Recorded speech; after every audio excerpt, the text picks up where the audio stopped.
Full screen. Okay. So guys, thank you so much. As Felipe was saying, that this is a patient group that really gets neglected.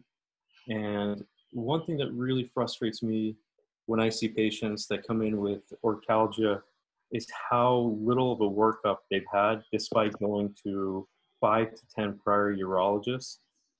So this brought me full circle because when I was a medical student, I had spent a year working in North Shore LIJ with a urologist named Robert Moldwin.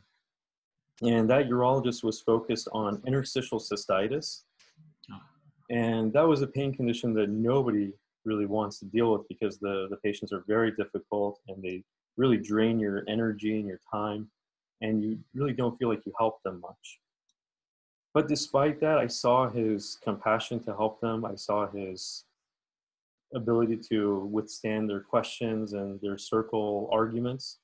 And I thought that that was a really special thing. And so when I went into residency, I went into it with a focus on pain. And the infertility sexual medicine was an adjunct really to the pain. So this is something that is closer to my passion and something that I think may be a calling. And I've been fortunate to have worked with a lot of people along the way who have taught me understanding and patience with these patients. So what you'll find is that there's a lot of inconsistency with how people manage these conditions. And I think a lot of it stems from the training, at least in the US, is not a bona fide training where they say, this is how you do it. They see residents see a little bit here, they see a little bit there, and they try to piece it all together and they say antibiotics for everything. So that's really what I'm trying to get away from, is having this sense that everything is idiopathic and should be treated with antibiotics, one, and then two, having an ability to using the nerve anatomy and history and physical to guide where the pain is coming from and what to do about it. So it's actually, if you take chronic scrotal pain and you break it down into simple parts, it's very straightforward. And it's actually very rewarding, and the patients are helped tremendously by it. So, you know, one thing that I want to challenge you guys is to not look at the pain patients as difficult, but look at them as patients who really need attention. So with that, I have no disclosures to report. And really, as I mentioned, what I want to do is highlight some of the aspects of anatomy, and specifically the neuroanatomy, the inguinal canal and scrotum, that you guys will hopefully find useful in identifying where the problem is in either the scrotum, inguinal canal, or more proximal that's causing the pain, and what can be done with it using neuroanatomy as your guide rather than anatomic structures. So really that's the main thing that I hope you guys take away, is step back from anatomy and look at the neuroanatomy instead. I also want to talk about the medical and surgical therapies that are available based on the different conditions and highlight the outcomes associated. So if we look at chronic scrotal pain and look at the burden on our healthcare system in the US, chronic scrotal pain, when it's defined as pain that is constant or intermittent that lasts at least 3 months and affects the quality of life, it accounts for about 2.5% to 5% of urologic visits annually. And that accounts for about 100,000 visits per year. And there's, as I mentioned, there's a lack of publications and awareness. And there's a high likelihood that these patients will be labeled as idiopathic in up to 50% of cases. So they won't get the full evaluation, and they'll just be labeled idiopathic, and these are your. So whenever I evaluate these patients, I go back all the way to the simplistic options for working up, and that's a thorough history and physical. I ask patients, what was the condition that brought this pain on? Was there trauma? Was there a vasectomy? Was there hernia? Were you doing something like lifting a heavy box? And based on those questions and what the onset was and how long the pain has been there and the severity, then I'll also use referred pain pathways to guide my workup. So if the pain is scrotal and radiating up into the inguinal canal, or if it feels like it's coming from the back through the lower abdomen into the inguinals and down to the scrotum, that would have a potentially different workup than somebody has isolated scrotal only. So you have to know about the onset, duration, severity, radiation of pain, what they've done before. And then whenever I examine the patients, it's a good idea to always start with the non-affected side first, because if you start with the affected side first, they're going to guard and then not allow a proper exam. So one thing I do is I palpate each organ. So I palpate the testis, the epididymis, all the way around from caput, corpora, cauda, and then the vas deferens, spermatic cord. And I'll even palpate the inguinal canal, and I'll palpate right over the ASIS, medial and inferior to it, 2-finger breaths, to see if I can palpate where their main focus of pain is. And I try to reproduce the pain. If you can have the patient show you where the pain is, then that'll narrow down the conditions that you have to think about. So really that's the most important thing, is knowing about the location and what brought it on.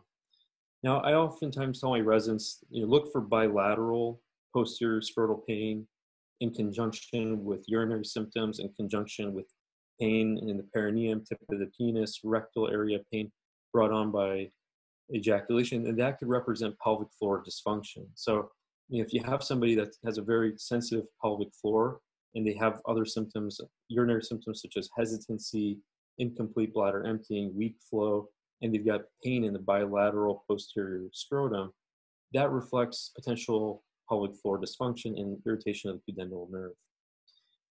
One knee-jerk reflex that we have is, as soon as we see somebody with pain, we get an ultrasound. That's right off the bat, ultrasound. And I would say that that's usually not very helpful.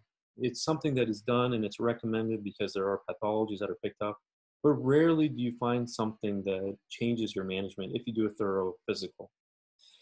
The main reason that I get it is partly medical legal, to make sure that it's documented in the chart why I'm going to proceed with an epididymal cyst excision, for example, and the ultrasound would identify a palpable abnormality. Rarely does it find something in an idiopathic case. So you have to be careful with what you get. There are cases where you have varicose veins that are subclinical and not palpable. So in those situations, it's not unreasonable to get the ultrasound. If there's nothing else, and you can discuss varicose repair. But usually it's not helpful. I also, if I have a patient that has pain that is also in their back, coexisting back and hip pain, pain that's brought on by flexion, that is something that is poorly worked up by urologists and not really considered, at least in the US. And we don't get as many MRIs as we should, but really these patients may have pain at the level of T12 to L1. And we'll talk about these nerve roots in a moment. But if you have a spinal stenosis, a herniated disc at the level of the T12 to L2 or S2 to S4, you can get pain in the scrotum that'll seemingly be in the epididymis, but the treatments for it won't work. And even if you do an orchiectomy, they'll still have persistent pain. So you really have to think about the back. And remember, not all patients with scrotal pain will have pathology in their scrotum. So if you look at the impact that this has on patients and their quality of life, 131 patients were studied by Dr. Keith Jarvie in Toronto. And these patients had pain on average of 5 years. And 70% of them could not perform their daily activities, 50% of them could not work, and 60% of them were not able to be sexually active due to their pain. If you look at the causes of scrotal pain in these patients, they broke it down into categories. Vasectomy was one of the most common reasons for patients to come in with chronic scrotal pain that was quote unquote poorly understood over that time course. Trauma, infection, hernia repair. What I see in patients with poorly understood is epididymal cysts. I see that extremely often, where patients come in with an epididymal cyst and they're being offered all these denervation procedures and you name it, orchiectomy, when a simple epididymal cyst excision could have solved the problem. So you really have to know, again, get the history, know what brought the pain on, and then you can work backwards from there. So the epididymis accounts for about 53% of these patients that had poorly understood pain. The testis was the location of pain in 25%, and the spermatic cord of vasa was 11% of the time. So if we go back to the days of medical school when we were reviewing the anatomy of the testis and epididymis, it's important to remember that the caput epididymis is really the safest territory of the epididymis. The epididymis in the caput region has multiple ductuli pharynx that can bypass one point of obstruction.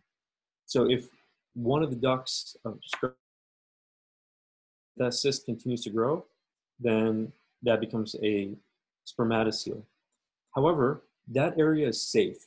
So if you have a patient with pain that's palpable in their caput epididymis, then 80% of the time, you'll find that their pain will be resolved by a cyst excision, or at least it'll be improved. And 20% of the time, it won't get better or can get worse. So surgery in this area is less likely to result in epididymal obstruction and is a consideration whenever you are examining a patient with pain in their epididymis. More dangerous is pain at the level of the corpora epididymis or in the cauda of the epididymis. These are singular ducts. So if you have a cyst or a dilated segment, these patients won't do as well, because if you take out that obstructed portion, then pressure will build up more proximal to it as the testis is producing more cells and fluid. So you don't have redundancy, and that's a consideration for whenever you're managing patients with pain in the corpora cauda of the epididymis. So this is an area to be aware of and cognizant of. Now, one thing that I always ask patients is, where is your pain? Is it on the lateral aspects of the scrotum? Is it on the anterior aspects? Do you have medial, the anterior thigh, numbness or pain? So based on where they tell me that their pain is, I can have an idea of which nerve roots are involved. So if you were to look at the scrotum, in this picture on the bottom left, you'll see that there are different colors represent the different nerves. Typically, the genitofemoral nerve will split into two branches. So it'll split into a femoral branch at its exit from the inguinal canal, send a branch into the medial anterior thigh, and that's the femoral branch, and it will send a branch into the lateral aspects of the scrotum, and that's the genital branch. So if you have somebody with pain along the lateral aspects of their scrotum, that is more likely to be genitofemoral. If you have somebody with pain in the spermatic cord, anterior aspects, that's more likely to be ilioinguinal. If you have somebody with pain in this red area, that's more likely to be iliohypogastric. And then if you have pain in the epididymis and the corpora cauda, you have to think about the pudendal nerve fibers as well. So you'll see that in this picture, and the branches of the pudendal nerve. In addition to the peripheral nerves that innervate the scrotum, one aspect that is sometimes forgotten is the anatomic nerve contribution. So the anatomic nerves that contribute to the sensory signal, you have three nerves that are autonomic. You've got the superior spermatic nerves that come from the renal and mesenteric plexi, and they follow the testicular artery. You get the middle spermatic nerves, which follow the superior hypogastric plexus, and then you get the inferior spermatic nerves, which form from the pelvic and inferior hypogastric plexus.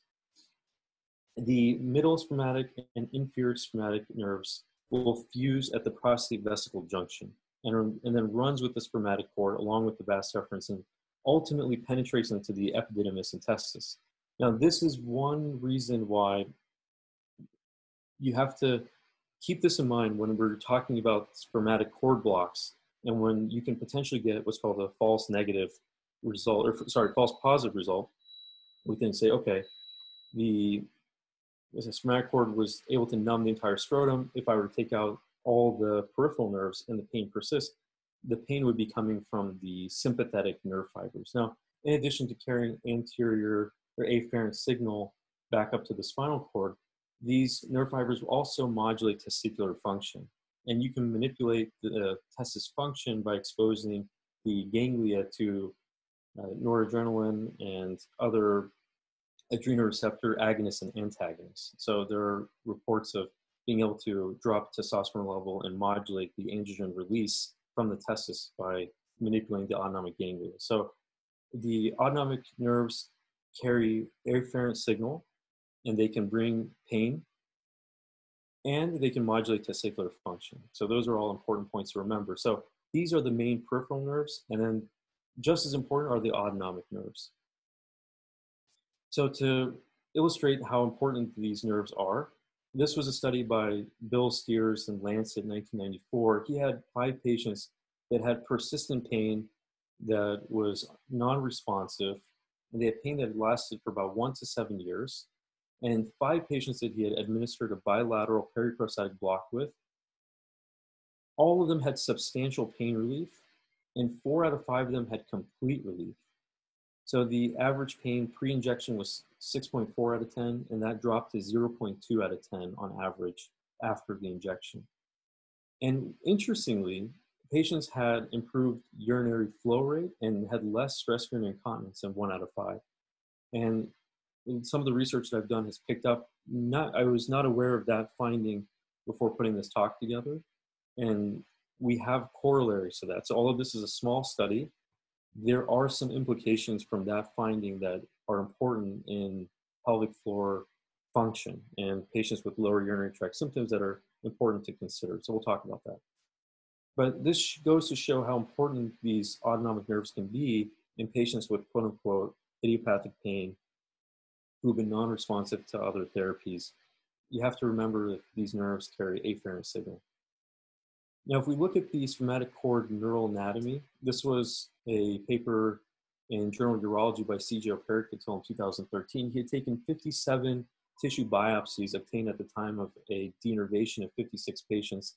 He H&E stained them and looked for evidence of Wallerian degeneration, which is an autodestructive change in the proximal and distal nerve axon due to a peripheral nerve injury. So once the autophagy starts, the whole nerve basically, excuse me.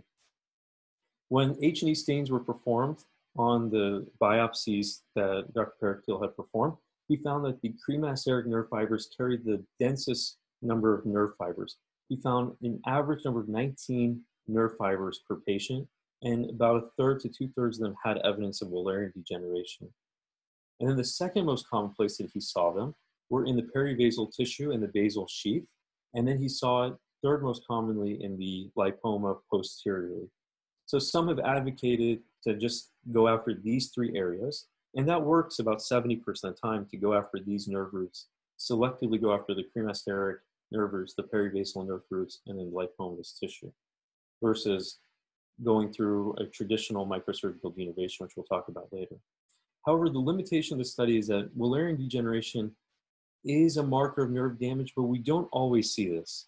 So I've done nerve resections or neurectomy on patients that have had brachytherapy-induced damage to their nerves with significant pain, with morphine around-the-clock requirement.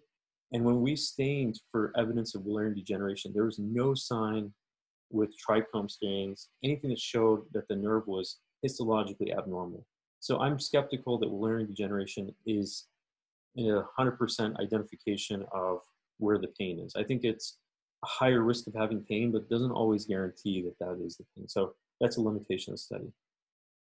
However, if you have a patient that has been identified as having neuropathic pain, meaning they have no structural abnormalities, no epidermal cysts, nothing that can be identified, and everything is on ultrasound normal, and you've done a nerve blocking that showed a good response, then there are some oral options that can be used. Gabapentin and pregabalin work by binding the presynaptic voltage-gated calcium channels in the dorsal horn of the spinal cord, and that interferes with the pain transmission.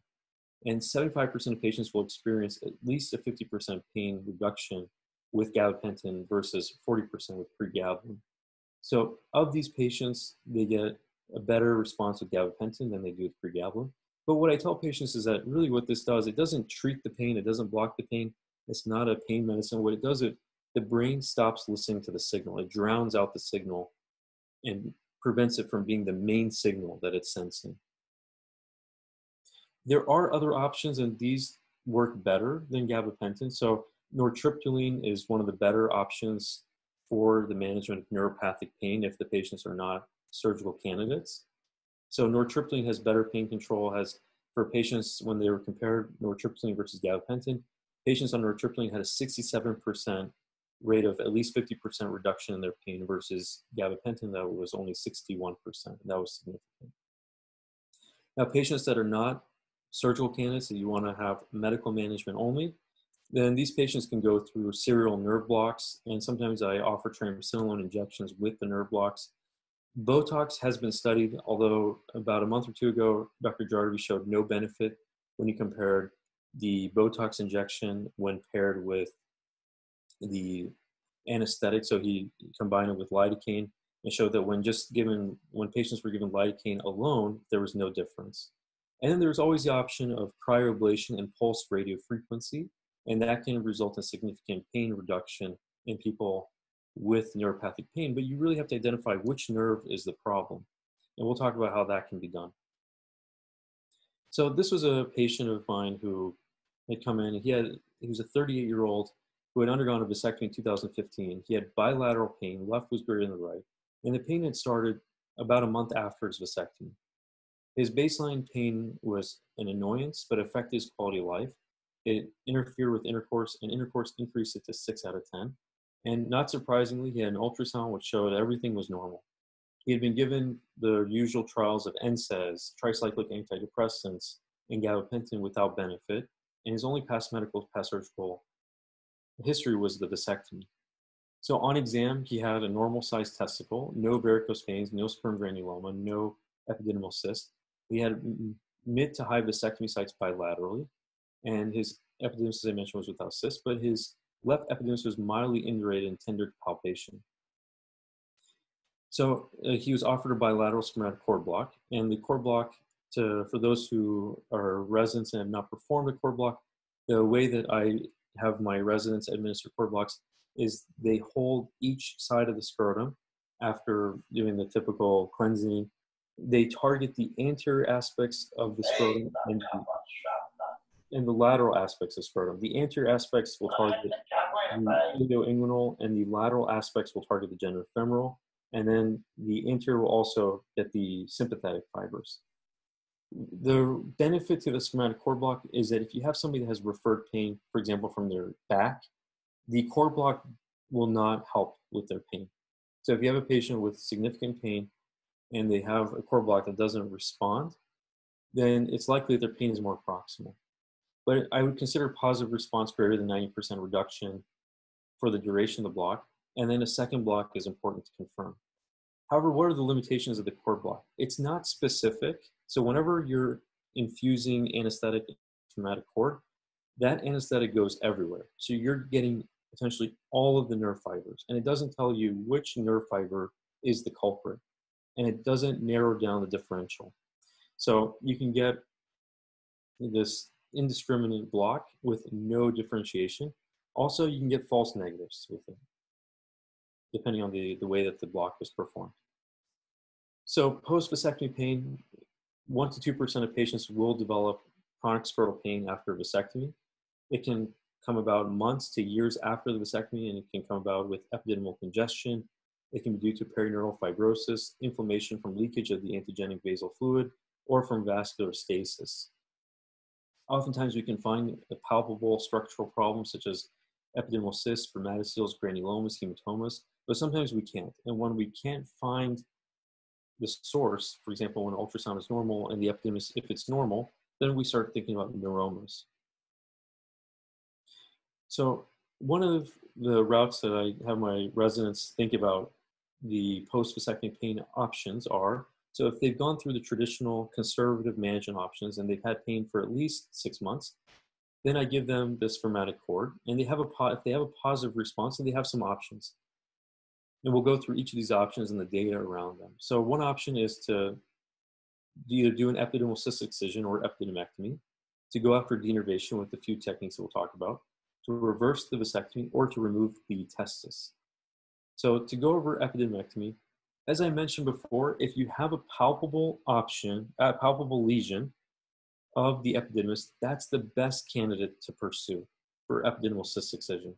These patients will respond upwards of 87%, and their pain will be significantly reduced by tying off the base of the cyst with the 3/0 silk tie.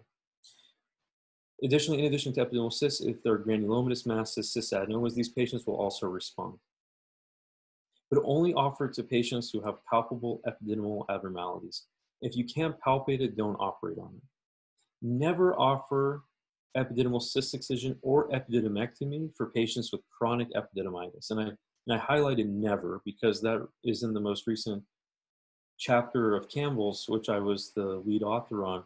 And if you look at the success rates, they are 0 to 24. there's a high rate of progression to orchiectomy because the pressure in the testis that's contributing to the epididymis potentially can persist, and the testis then develops a secondary orchitis. And oftentimes these patients lead to orchiectomy. So 90% rate of orchiectomy, rate of regret, and a high rate of litigation. So in the US, where patients sue their doctors without remorse, they sue for this condition. So the success rate for this is 0 to 24%. So I would encourage you guys to not consider epididymectomy for chronic epididymitis.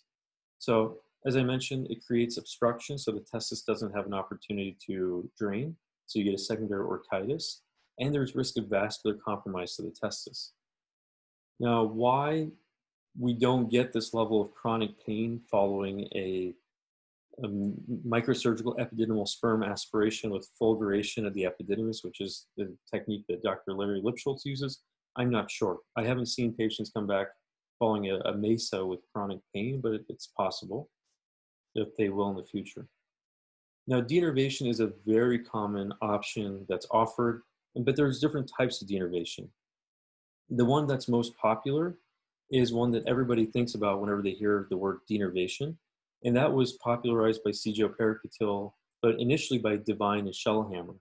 And what they found was that if you preserve the testis arterial supply and the lymphatics, so if you divide everything, the cremasteric muscles, their nerve fibers intertwine, the testicular, you preserve the testicular artery, the lymphatics, and some people leave the vas, but you take everything else. You take the veins, you take the cremasteric muscles, the fascia, you take out the lipoma and posteriorly. So that is the classic description. Now, with some modifications where Parviz Kubusi in Texas described just going after the 3 locations where the nerve fibers and showed similar success rates of 70%. But this is basically the technique. It's done through a subinguinal approach. The genitofemoral nerve can be ligated and excised as it exits the ring. If you look at the success rates for the different papers that have studied the microsurgical denervation, and patients have had, the studies have had at least 30 patients, the success rate is about 74% that are pain-free, and 16% that are improved, and 7% that had no change. Now, one thing that I see is that these patients that are in this 74% for about 3 to 5 years, it's rare to have a patient that has chronic absence of pain. And the reason for that is that the dorsal root ganglia of these nerve fibers can become hypersensitive after nerve resection. And where the nerves have been transected, they can form neuromas. So anytime nerve procedures are performed, they have to be used with severe caution and counseling the patient that this can come back. Because if you get increased hypersensitivity in the dorsal root ganglia, or you get a neuroma formation, then patients have relief short-term, 3 to 5 years, and then they have a more significant pain that comes into place. So this pain reduction of 74% is not a long-term reduction. This is a 22-month mean reduction. So that's something to keep in mind. Now, other approaches that have been looked at, Lou Cavusi, when he was in Baltimore with Jeffrey Kadedu, had looked at the option of a laparoscopic denervation. They had taken the gonadal artery and vein with a perivascular tissue and then divided them with sutures and multiple clips. They didn't explicitly state whether they took the genitofemoral nerves or not. And as they were potentially manipulating the autonomic nervous supply, there was no report of testicular atrophy associated. But the number of people that had improved, 78% of patients had improved, but none were pain-free. So this is really not a common option. Now, one person I've been very fortunate to have mentorship from, and this is Dr. Lee Dellen. He's a plastic surgeon from Johns Hopkins who is also a peripheral nerve surgeon. And the reason he got into peripheral nerve surgery was that he was doing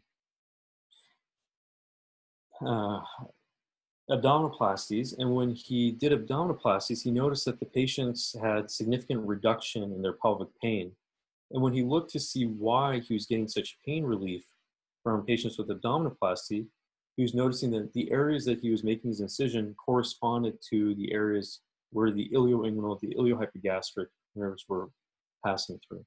So this piqued his interest, and he made a career out of studying neurectomy and the impacts of neurectomy on pain conditions. So one thing that he has imparted on me is that really the best thing to do is when you want to evaluate the peripheral nerves, and one option that we offer patients at Hopkins is we offer an MR neurography. So we do a 3 Tesla MRI. We identify the ilioinguinal, iliohypogastric, and genitofemoral nerves at their proximal nerve root. And then we have a radiologist who can go in and administer an anesthetic right to that nerve root. And they can be selective in which nerve root. So they can block the iliohypogastric and ilioinguinal or the genitofemoral. And then we can know exactly which nerve is driving the pain. And then once we know which nerve is driving the pain, then there are options of either doing serial nerve blocks, cryoablation, or one step further is neurectomy. And these are pictures of a case I did with Dr. Dellin for a patient that had significant pain. And these pictures in the top right, you can see the nerve fiber. So where we find the ilioinguinal, iliohypogastric nerves, they run between the internal oblique and the transversalis. So once you open the fascia of the internal oblique, you'll find these nerve fibers, and the ilioinguinal, iliohypogastric will branch. So if you go 2 finger breadths medial to the ASIS, and you go 2 finger breadths down, and you go into those planes of the plane between the internal oblique and the transversalis, you'll find a division between the iliohypogastric and the ilioinguinal. So what Dr. Dellin does, there's different reports of which is the best technique. He tucks, once he cauterizes the nerve roots, he'll tuck the nerve root into the retroperitoneum. He says that that has a lower rate of neuroma formation. And then he also, for some procedures, he will tuck the nerve root into muscle and allow the nerve root to innervate into muscle. For inguinal neurectomy, he doesn't recommend that because he says that when patients have their nerve roots adhere to the muscle fibers in the inguinal canal, every time patients move, they can feel that nerve root bothering them. So, and there's option of doing a neurectomy at the genital branches of the genitofemoral as it exits the ring. So what are the success rates? Depending on which paper you read, the success rates are 68 to 100%. So of the options for denervation, when appropriate patients are selected who have true neuropathic pain, this gets pain reduction far superior to the denervation, the microsurgical denervation. If you look at the reports from Dr. Dellin, he had a 68% rate of excellent relief when he offered what's called a triple neurectomy, where he took out the genitofemoral, ilioinguinal, and iliohypogastric nerves in patients that were confirmed to have neuropathy in those nerves. And earlier studies, he had shown 80% pain relief. And then in studies from 1984 and 2005, there are reports of 91 to 100% pain relief. Now, one of the things that really excited me when I first got to Hopkins, although I don't see patients with interstitial cystitis, I had a patient that had a prior inguinal hernia repair, and he had been labeled as having interstitial cystitis, and he had been put on high doses of Elmeron and Elavil.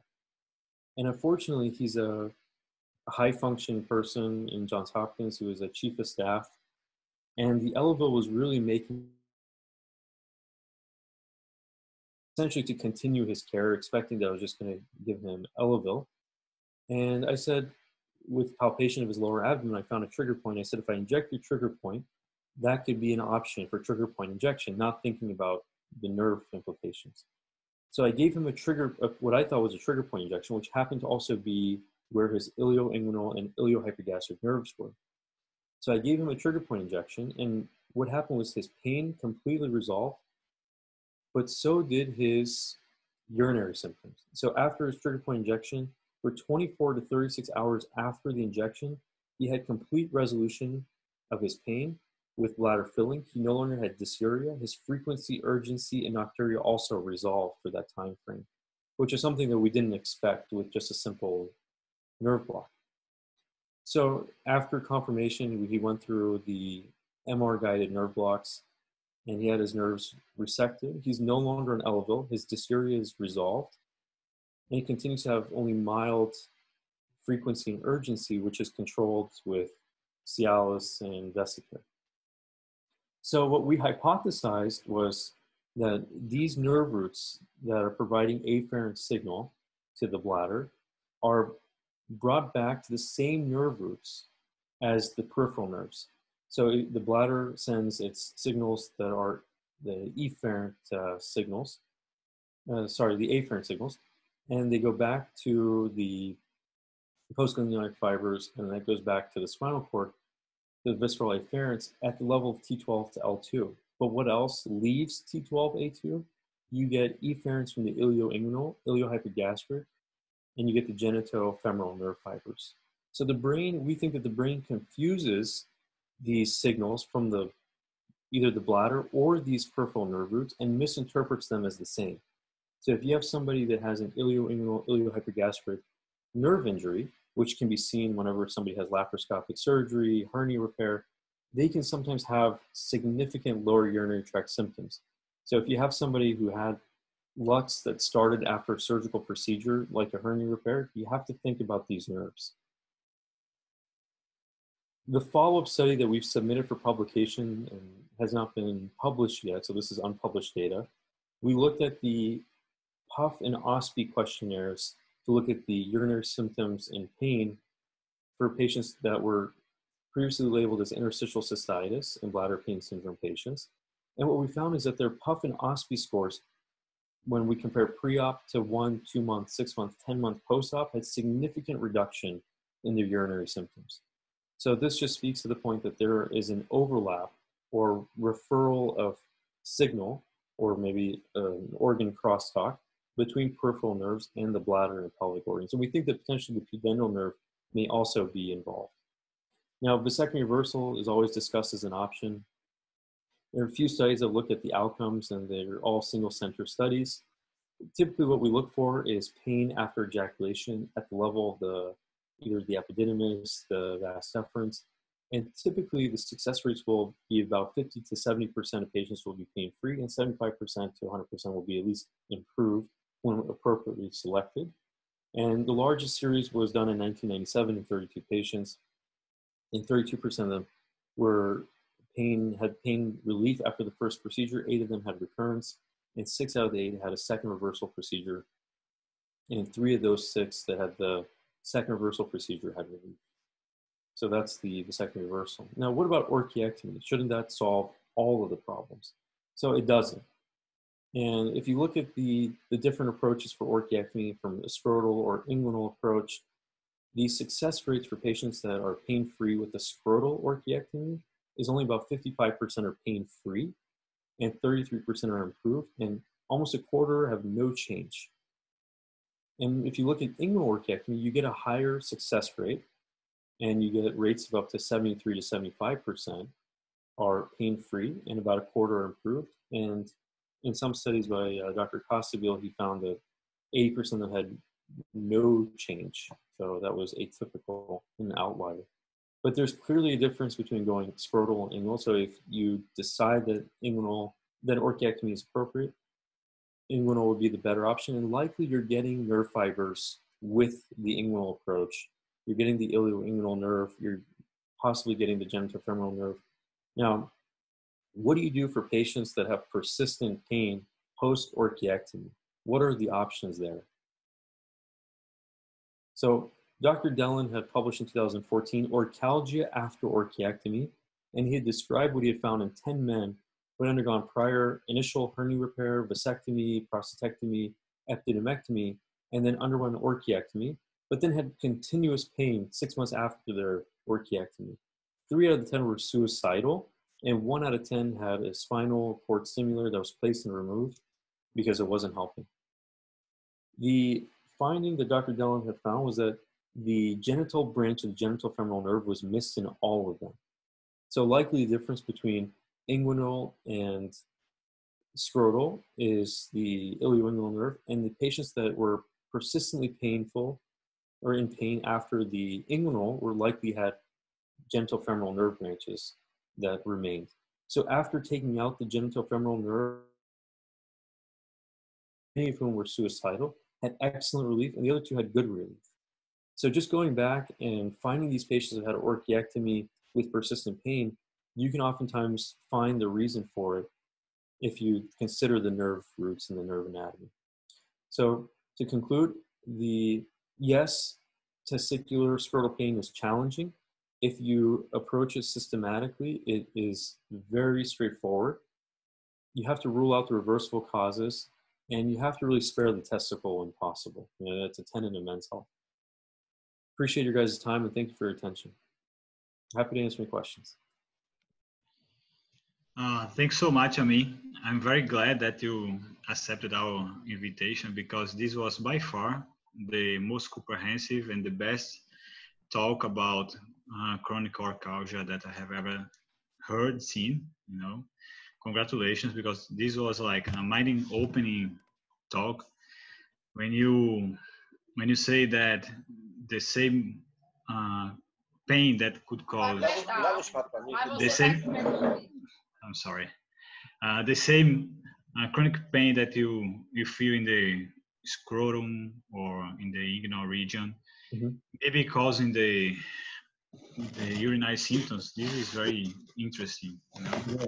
Being able to treat both with a single nerve block or procedure would be awesome. So congratulations. Thank you. Yeah, this is a very exciting finding, and we wrote our hypothesis paper.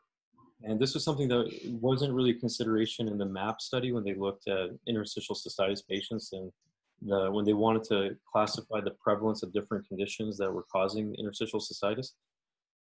Neuropathic pain was really not considered. So, you know, future studies hopefully will include functional MRIs looking at where these areas will have overlap, you know, the spinal cord roots.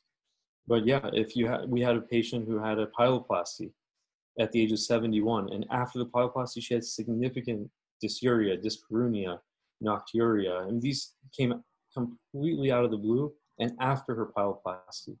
And one thing that we don't think about with prostatectomy, pyeloplasty, laparoscopic surgeries is the ilioinguinal iliohypogastric nerves are at the lateral port sites. And there are no studies that have looked at that. Yeah, that's very interesting. I'd like to open for questions. Does anyone has any question or comment? Otherwise, I could ask some.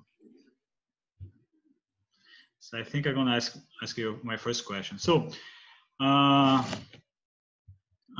so Dimas has just asked if there is any paper interesting for scrotal pain. So, InterStim is, to my knowledge, not a very good option. There are pain specialists who put the dorsal root ganglion stimulator in, which is similar to the InterStim. And the patients that would do well with the dorsal root ganglion stimulator would be the patient that has the autonomic nerve at play. So you have to, what we do is, in my approach would be to do, if they have a good response to a cord block, and then I rule out the involvement of the ilioinguinal iliohypogastric genitofemoral. And if they get those nerve blocks and it doesn't respond, but the cord block worked, then by process of elimination, that patient would likely be a very good candidate for a dorsal root ganglion stimulator, like functionally similar to an InterStim. Good. And what's your experience with chronic pain after hernia repair? Do you deal with this case? Do you perform surgeries on them? What do you do? So these are the more complex procedures that I would defer to our general surgeons and so we have surgeons at Hopkins who have trained with Lee Dellon and are very good at finding the iliohypogastric nerve. The iliohypogastric nerve is one of the hardest nerves to find, in my opinion, because once it runs in that plane between the internal oblique and the transversalis, it's very hard to find. It's very hard to find. And Lee Dellon is an expert in finding it, and I think he has a very special talent. So that is the nerve that scares me in these surgeries, and that's why I defer to people who are true peripheral nerve surgeons, because Lee Dellon has shown that these nerves will branch and they'll have connections. So if you don't take all three out, that you can have persistence of pain And so if you take out just the ilioinguinal, then there's a possibility that that'll work. But if you miss branches, then they can have persistent pain. So I generally defer that inguinal hernia repair with mesh with post-hernia repair pain to the general surgeons so they can repair the mesh if needed, and to the peripheral nerve surgeons. Now, another option for patients who don't want to go through an extensive surgery is cryoablation. You know, if you can find where the nerve roots are on an MRI, you have somebody who can ablate the nerves, then that's a non-surgical route. So I asked it because I have a very difficult case. It's a patient of mine who I performed a varicocelectomy, and just after that, he had actually the same procedure. He had a laparoscopic inguinal hernia repair with mesh. Mm-hmm. And now he developed pain after ejaculation, especially after ejaculation.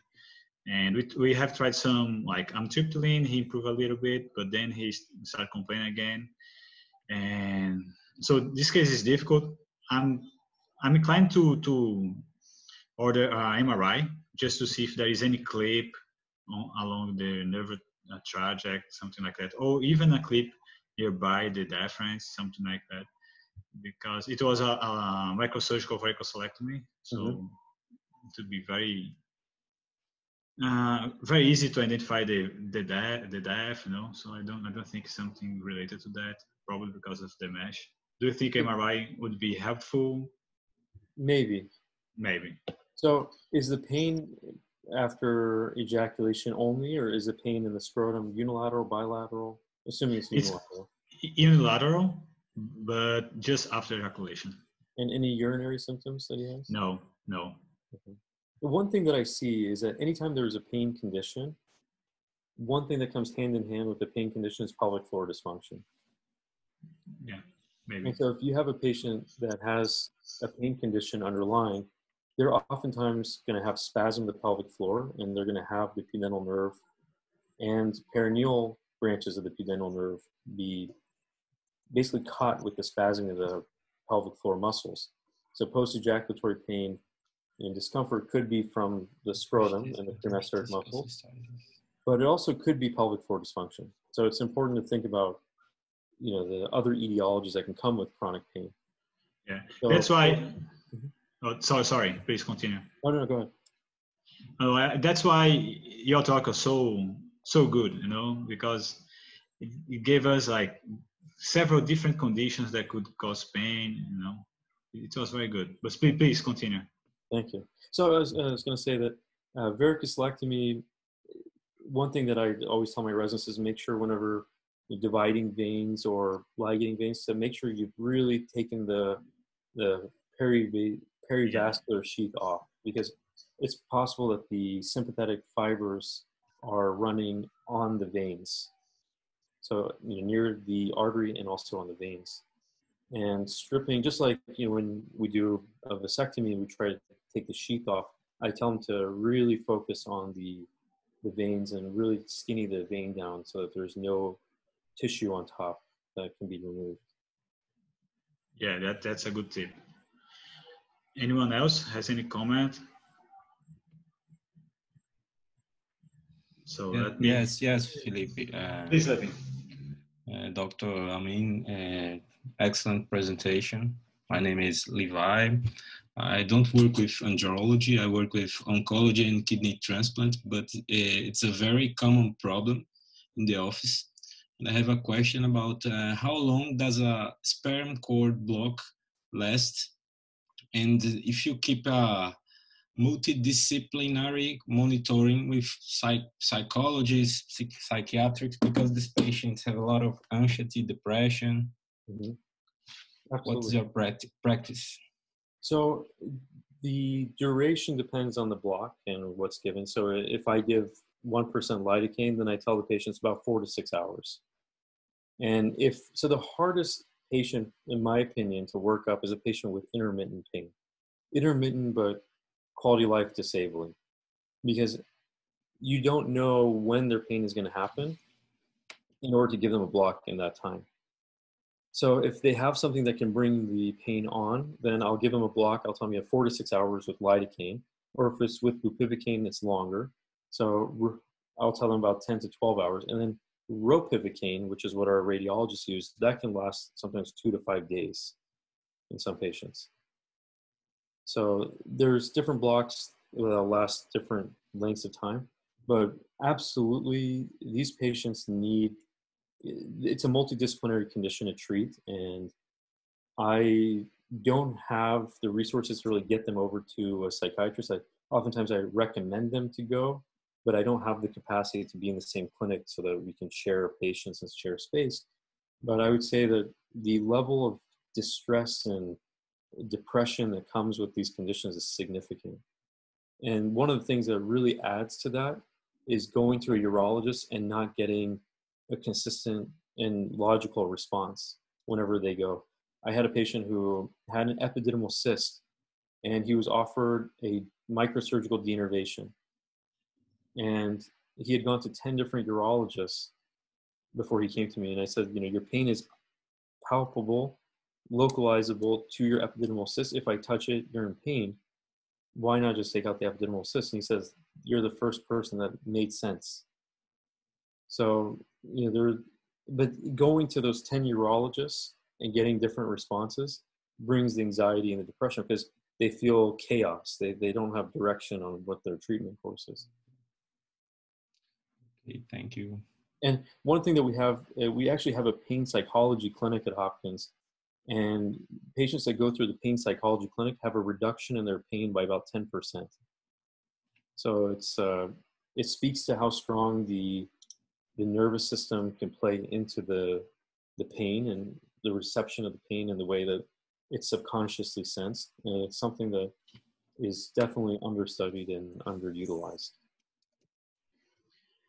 And I mean, when do you perform a nerve block, cord block actually? Do you perform also placebo, cord block, or no, just with the anesthetic? No, I mean, if I'm worried that somebody has secondary gain intention, I mean, I've had one patient, I can't say patients, I've had one patient who, and he would come in, get a lot of information, and he would write everything down in his book, and then he'd come back with everything that I said he had. So he says, you know, if I had pain in the pudendal nerve, shouldn't I also have erectile dysfunction? And he'd write every answer down, and he'd come back saying, you know, I have these things. So he would be the perfect patient who, you know, has a psychological problem with potential secondary gain. I think the placebo would be useful. So I think a lot of it has to do with your intake of the person, as are they really there, you know, with pain, or are they all over the place? And that's why knowing the anatomy is really important. Knowing, you know, if they have pain that's all over the nerve roots, you know, and no distribution, and you know, there's no nerve that really corresponds to their location of pain. If they have scrotal pain that goes all the way down or to the lateral aspects of their thigh, no nerve does that. So you can say, well, you know, this patient may not be 100% consistent. So that's a consideration. That's why knowing the nerve anatomy is so important. As far as the complications with neurectomy, the biggest ones are making the dorsal root of the nerve hypersensitive. And there are studies that have shown that 75% of the time that can happen. Now, does that equal pain when the dorsal root is hypersensitive? Not always, but there is that change. But these nerve roots have a tendency to want to regrow, and there's a potential for neuroma formation. So if there's a neuroma formation, if you re-administer an anesthetic to that area and they get, again, pain relief, then you can go in and excise the neuroma. But typically it's a pinpoint area of pain, and it's not the full distribution of the nerve. Good. And how about cryoablation or radio frequency ablation? Do they work the same like neurectomy? So there's few studies. We offer it, and I've had patients with really good success from it. The analogy I give patients is, imagine, you know, a train going down its train tracks. If cryoablation just takes that train off the tracks, the track is still there for the train, for the next train to be built and to go down. So patients can get long-term pain relief, but typically the pain relief is about 10 months. So as long as a patient is okay with the concept of having a repeat cryoablation, then that's perfectly reasonable. But if they are not if they're looking for a permanent solution, then cryoablation may not be good. Radiofrequency ablation, there are reports that radiofrequency ablation works really well and can be offered. I don't have as much experience with RFA, so I can't speak from personal experience and tell you that I've had patients that are really happy with it. But it's certainly, if you identify that a nerve is treatable with RFA, and the patient's amenable to it, then it's not unreasonable. Good. We have another question about neurectomy. Mm-hmm. So it is in the chat. If when you perform neurectomy, you just ligate the nerves, you ligate, or you just use the cautery? So so the way that I recognize a nerve is that you see the white spindle and you see a blood vessel running on top of it. So that's how I identify a nerve whenever I'm doing a neurectomy in the inguinal canal, is that feature will be the distinguishing feature of the nerve versus fibrotic tissue, from like a fibrous strand of the inguinal canal. And that vessel will bleed. So what I do is I isolate the nerve. And one of the things that Lee Dallin taught me was that you administer, just like we do preemptive pain control when we give a block, you can inject into the nerve sheath an anesthetic like bupivacaine or lidocaine, and then I cauterize the ends. So if I have a segment, I cauterize the ends and then I cut. I don't ligate, because then that can in theory be the source of persistent pain, although I think there's probably no data to support that. And whenever you do orchiectomies, the patients get their ilioinguinal nerve transected and ligated, and it's not a problem. So, why it would be a problem, with this, I'm not sure. But typically we say, cautery injury is okay. Ligation is not the preferred route for nerve handling. Cautery and cutting is the preferred. Good. And one last quick question. And what about antibiotics? Do you use them? When do you use them? How do you use them? Is there a place for antibiotics in chronic orchialgia? If somebody has fevers, chills, then sure. The one thing that confuses is, I'm sure you guys know, that the antibiotic has anti-inflammatory properties. So that anti-inflammatory property can really confuse the picture for epididymitis, for orchitis. So if somebody has risk factors for orchitis and they have risk factors for sexually transmitted disease, then that's reasonable, and that's somebody that I would treat with antibiotics.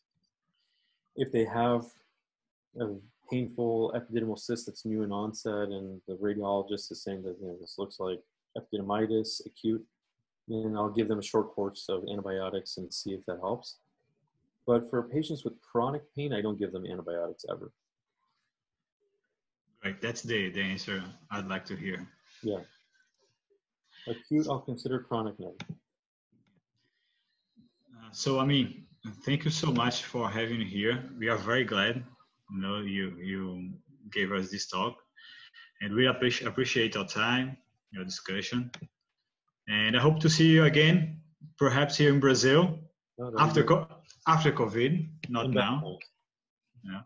So thank you so much, and I appreciate everyone who attended the meeting. It was a very, very good meeting.